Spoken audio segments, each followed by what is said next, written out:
Welcome or welcome back to my channel. Please like, share and comment. Please subscribe. Thank you to all those who have been supporting. Thank you to all those who leave comments, likes and share my videos. Thank you so much. If you're new here, please subscribe. It helps the channel a lot. Leave a comment. Just tell us which country you're listening from. Thank you for the support. Thank you for the love. It is all appreciated. Now, enjoy the story. Once upon a time, there lived the king, Ezobi. He was the king of the Zaku kingdom. Ezobi had only one child, Arima. His queen was Azuka. They lived a very happy life. Ezobi and Azuka had been married for more than 16 years now. Their only child was Arima. Arima was a beautiful girl. Her father showered her with all the love. He bought her everything she wanted. But amazingly, Arima was humble. The people loved her. She was kind, a very joyful spirit. She always liked to dance and sing for her father. Everyone knew that Arima was the apple of her father's eye. Ezobi did not joke with his daughter. No man was good enough for her. All that mattered was her happiness. He would gift her with many things that he got from kingdoms from far away. Buy her beautiful things anytime he traveled and came back. He would sing and sing and Arima would dance for him. Azuka loved this. She laughed and laughed whenever Ezobi was singing for his daughter. Now one time, Ezobi, with his cabinet members, went on an unofficial trip to another kingdom. And there on the way, Ezobi had an accident. A snake had bitten him. And immediately, the herbalist was called for. Ezobi almost died, but the herbalist was able to rescue him from death. And he came back to life. Once back home, his cabinet members came to see him. They sympathized with him and thanked the gods that he survived it. However, the cabinet members told him, Igwe, now that this thing has happened to you, you have to take it seriously. You have to take another wife that will give you a son. Imagine if you had died now. Who will rule this kingdom? Who will take over you?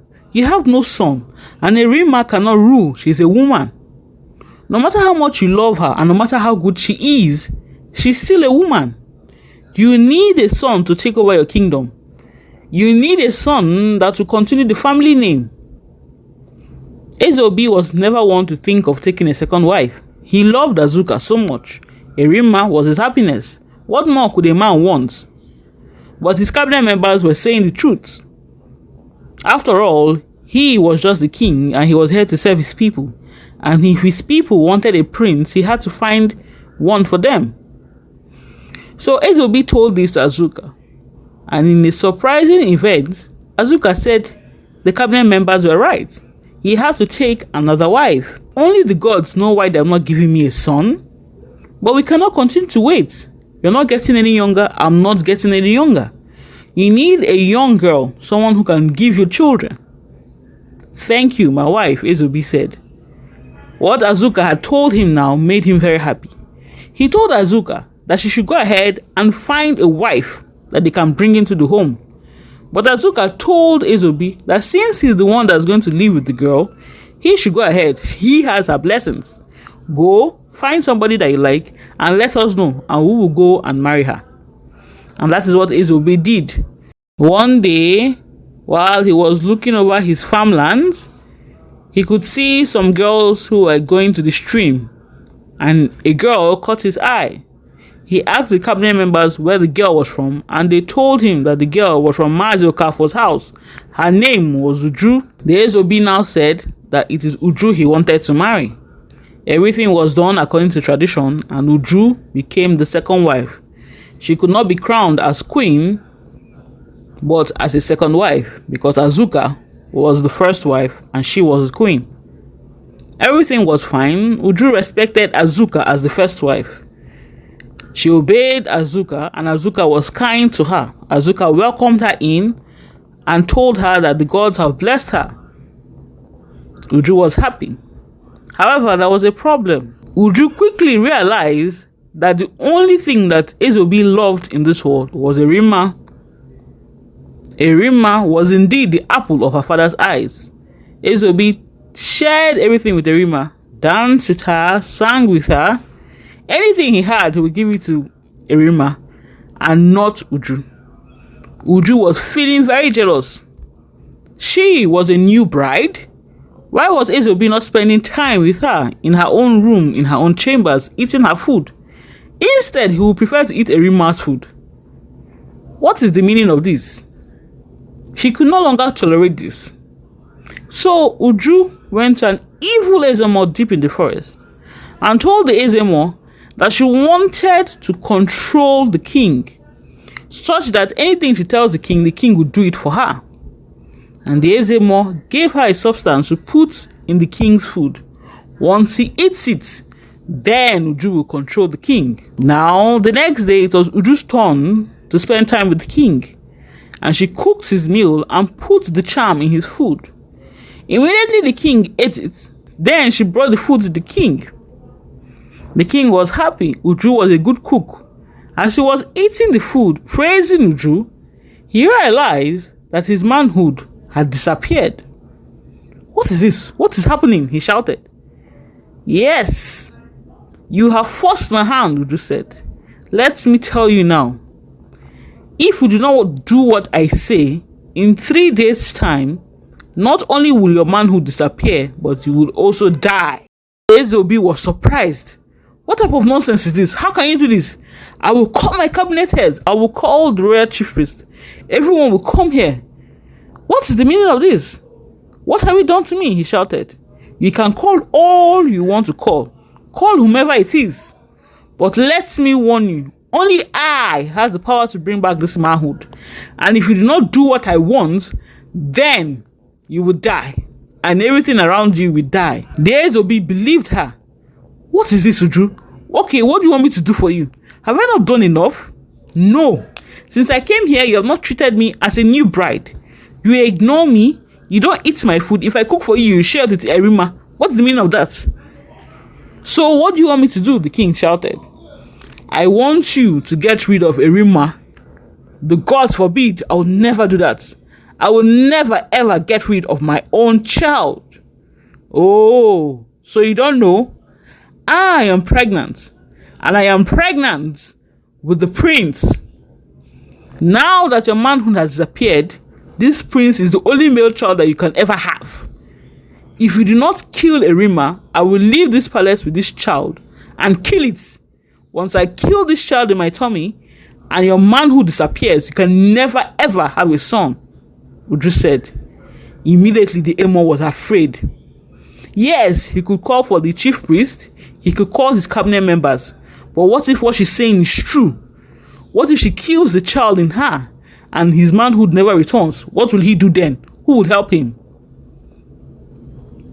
Now, the charm that Uju gave him began to take effect in his mind as well. And he was now afraid of Uju and what she could do. Uju told him that he had 3 days to kill Arima. Once Arima is killed, his manhood will return. Now the problem was, how could Ezobi kill his one and only precious child? He tried to kill Arima many different ways, but he couldn't succeed. Then one day he decided to poison her. So he called Arima and gave her her favorite food, bushmeat. It was only the Ezobi that prepared it in the royal kitchen for her. It was something that only he did for Arima. Arima would not eat bushmeat from any other person except from her father. So that evening, the king entered the royal kitchen and prepared it and gave it to Arima to eat. Arima was happy. Thank you, father, so much. You know I love your bushmeat more than mama's own. Yes, my child, eat. Eat all you want.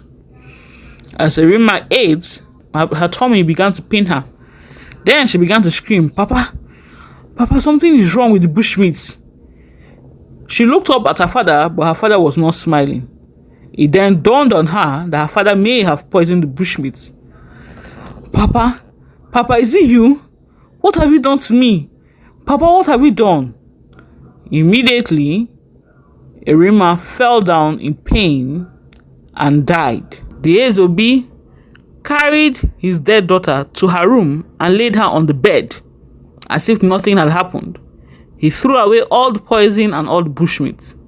Now the next day, when her mother went to see her, Azuka screamed, realizing that her child had died. She called everyone, and there they found that indeed Arima had died. Who could have done this? The people asked. Arima was a very kind girl. She was always joyful. She had no enemies. Who would want to kill the princess? Now, everybody did all they could to find out what happened, but yet there were no answers. Surprisingly, the king wanted Arima to be buried fast. He did not allow the chief priest to look at her body. He did not even allow the cabinet members to look at her body closely. All they knew is that she had died. But why did she die? She was such a young girl. They asked, what could have happened? Now, after her death, her mother Azuka cried and cried and cried. She was inconsolable. People would tell her, don't worry, you will have another child. When? Look at how old I am. The one child that the gods have given me, they have taken her away. Despite all this, Azuka was always nice to Uju, making sure that the events that had just happened would not upset her condition. Now, Uju was not happy with herself. Finally, she has gotten rid of Arima. The next person she would get rid of was Azuka, and then she would have the Ezobi all to herself. But the problem was, Arima was appearing to her father in his dream, haunting him. And each time, the Ezobi would stand up screaming. At first, people thought that he was mad because his daughter had died. Obviously, he loved Arima so much. But it was getting worse. Even during the day, Arima will appear to him and he will scream and shout, "What is all this? What is all this?" So, his cabinet members that were concerned called the chief priest and asked the chief priest to find out what was wrong with the king. But the chief priest said that the gods were not answering, that darkness had befallen the land, an abomination had taken place at night, and only the gods know what it is. During this time, Arima never appeared to her mother. Arima only appeared to her father, haunting him. But still, the king never confessed. Now one day, as the king was outside looking over the stream, thinking of what to do, his guards told him that a royal maid was here to see him. He was surprised. What would the royal maid want to see him for? The royal maid only served the queen and Uju. So they allowed the maid to come in, and the maid immediately looked at the king and said, "I know what you did. I know what you did." The king was surprised. He took her to that the night that the king made bushmeat for Arima, she was inside the second kitchen. At first, she did not think anything was strange.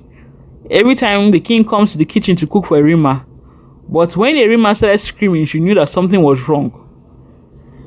And then she watched how Arima collapsed and died, but instead of the king to call her for help as she had expected, the king carried her dead body and took it to her room.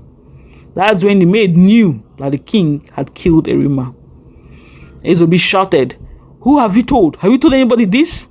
And the maid said no, she had not told anyone. Then the king told her, "I will give you gold and diamonds. Do not tell anyone. If you tell anyone, I will kill you." But the maid said she had to tell that since that night, Arima had been haunting her, both day and night. The king warned her if she tells anyone, he would kill her before Arima kills her. The maid was confused. That night, the Ezobi told Uju all that had happened.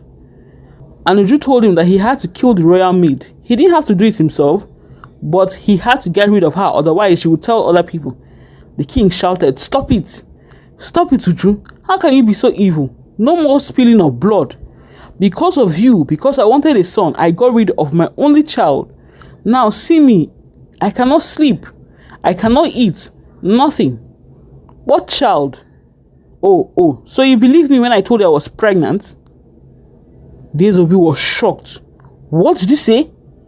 Oh, so you believed me when I was pregnant? Let me warn you. If you do not kill, then the whole world will know what you have done. Now, seeing that Uju was lying, Daisy got very angry. Something in him broke, and immediately he tried to kill Uju with his bare hands. But some guards ran and stopped him. Others started shouting, and the Azuka came. And there, Daisy confessed to all that he was the one that killed his daughter because he wanted the son that Uju had promised. But behold, Uju was never pregnant. Not being able to bear the shame of what he had done, the king went to his room and killed himself. Now the guards were not able to stop Daisy, and he killed himself. Uju was banished by the cabinet members, and Azuka cried and cried. She was inconsolable. She had fallen sick, but when the chief priest came to see her, he announced that Azuka, the queen, was pregnant. And after 9 months, Azuka gave birth to a son. He was now the prince.